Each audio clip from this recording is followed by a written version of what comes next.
Vous avez pris la décision ou planifié de créer votre propre groupe d'études? Eh bien, dans cette présentation, nous allons explorer les choses importantes à considérer pour réussir la mise en place et la pérennité d'un groupe d'études.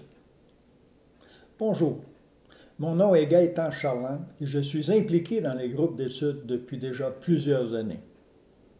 Il y a certaines questions auxquelles vous devriez répondre avant de prendre la décision de procéder à la création d'un groupe d'études.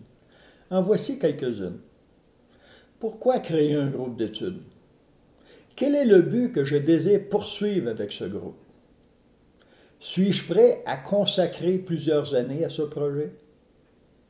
Le groupe sera-t-il virtuel ou en présentiel ou les deux? Combien de personnes je désire accueillir?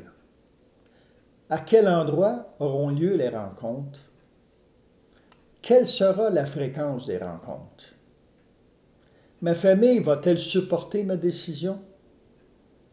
Autant de questions auxquelles vous devez répondre si vous voulez que votre groupe progresse, réussisse dans le but que vous voulez atteindre. Il y a aujourd'hui plusieurs guides pour groupes d'études qui sont publiés par différentes organisations qui peuvent vous aider à planifier et démarrer un groupe d'études. Il existe aussi un site Internet exclusivement consacré à répertorier les groupes d'études et qui vous offre la possibilité de publier votre groupe. Mais avant de consulter ces guides ou ce site Internet, vous devriez d'abord répondre à une question fondamentale qui fait partie de celle que j'ai énumérée plus tôt. Quel est le but que je désire poursuivre avec ce groupe? Le but que vous désirez poursuivre avec ce groupe doit être compatible avec la mission du livre du Rancia. Ce qui veut dire que vous devez vous assurer que vous connaissez bien cette mission. Il y a deux endroits où vous pouvez trouver réponse à cette question, dans le livre du Rancia et dans le mandat de publication. En fait, ce but est de nature non seulement intellectuelle, mais aussi spirituelle. Un des buts énumérés dans le livre du Rancia est d'étendre la conscience cosmique et rehausser la perception spirituelle. Pour ce faire, un groupe d'études a besoin d'explorer et d'étudier les deux aspects de cette proposition. Vous trouverez beaucoup de réponses à la poursuite d'un but spirituel et son application, non seulement dans les 3 premières parties du livre, mais plus précisément dans la vie de Jésus. Un des buts proposés est de rendre vivants les enseignements du livre du Rancia. Mais il ne faut pas se décourager si ces différents buts vous paraissent intangibles ou hors de portée pour le moment. Pour un débutant, il faut faire montre de patience et de persévérance. Il y a plusieurs choses que vous apprendrez par expérience, et aucun guide ou livre ne peut remplacer ou combler cette exigence importante. Devenir hôte d'un groupe d'études offre une multitude de bénéfices spirituels et intellectuels, et cette acquisition devient plus réelle avec le temps. Mais toutes ces retombées spirituelles et intellectuelles ne se limitent pas seulement à l'hôte, mais font partie aussi de l'expérience des participants. Il y a aussi des critères importants à considérer et qui peuvent contribuer au succès de votre projet. En voici quelques-uns. Avoir lu le livre du Rancia au moins une ou plusieurs fois. Avoir participé à un groupe d'études pendant au moins 1 an. Avoir visité ou participé à différents groupes d'études. Avoir décidé de la façon de faciliter votre groupe. Avoir décidé de la fréquence des rencontres. Chacun de ces critères peut requérir une expérience qu'il est souhaitable d'avoir si vous voulez sincèrement réaliser le but poursuivi. Regardons de plus près chacun de ces critères. Avoir lu le livre du Rancia entièrement une ou plusieurs fois. Voici un critère qui se révèle une obligation et qui n'a pas besoin de se justifier. Avoir déjà participé à un ou plusieurs groupes d'études est assurément un atout important dans votre aventure, et encore plus si cette expérience s'est échelonnée sur plusieurs années et avec des groupes différents. Tous vos efforts dans ce projet seront assurément rehaussés par toutes ces expériences. Bien connaître le livre du Rancia et décider de la façon de faciliter un groupe est aussi un atout important pourvu que l'humilité guide cette façon de faciliter le groupe. L'orgueil de l'érudition non spirituelle est un traquenard dans l'expérience humaine. Le vrai maître maintient son intégrité intellectuelle en restant toujours un élève. Cette citation illustre bien le danger de l'érudition.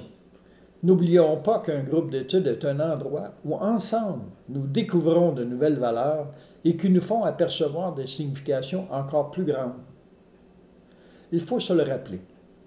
L'étude et l'acquisition de la connaissance sont progressives et validées par l'expérience effective dans le service. Regardons maintenant la fréquence des rencontres. Je dirais que ce critère et la réponse à cette question sont essentiels dans la poursuite d'un but en harmonie avec celui proposé par le livre du Rancia. La fréquence des rencontres a une incidence importante sur le but recherché. Prenons l'exemple de votre propre éducation. Vous êtes allé à l'école plusieurs années, et ces années étaient constituées par des périodes d'études et d'apprentissage quotidiens, échelonnés sur plusieurs semaines et mois. Il vous a fallu écouter, étudier et mettre en pratique ce que vous aviez appris pour acquérir la capacité de lire, d'écrire, de composer, de compter et de réfléchir. Alors, si vous voulez vraiment atteindre un but en harmonie avec celui du livre du Rancia, vous devez fournir un effort sincère en établissant une fréquence de rencontre et un programme d'études raisonnable. Alors, votre groupe sera-t-il une fois par semaine? Une fois toutes les 2 semaines? Ou une fois par mois? Chaque hôte doit décider de la façon dont il gérera et facilitera son groupe. Les autres sont totalement libres dans leurs décisions, mais il serait sage qu'ils consultent les membres potentiels ou actuels de leur groupe sur les critères de fonctionnement de ces derniers.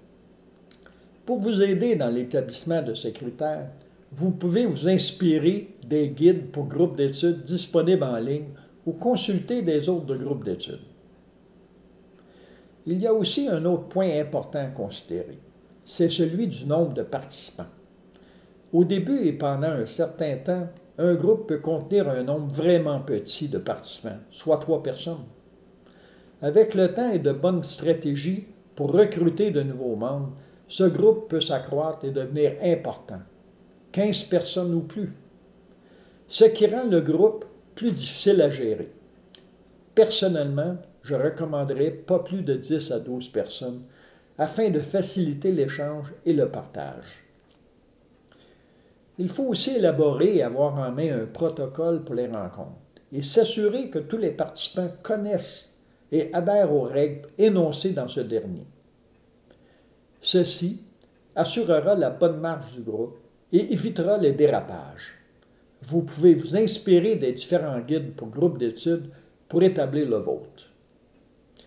Maintenant que vous croyez être prêt, quelles sont les actions immédiates que vous pouvez faire pour mettre en marche votre groupe d'études? D'abord, dressez une liste de lecteurs et lectrices que vous désirez inviter à votre groupe et appelez-les. Ensuite, contactez l'association Urantia de votre région pour s'enquérir de l'aide et du support qu'elle peut vous offrir pour la création de votre groupe. Placez une petite annonce dans les journaux locaux ou bien sur un babillard à la bibliothèque ou librairie de votre région. Et décidez de l'endroit et la fréquence de votre groupe. Publiez votre groupe sur le répertoire des groupes d'études et sur le site Internet de votre association locale ou nationale. Et vous pouvez créer une page Facebook ou Twitter pour publiciser votre groupe. Et lancer l'invitation.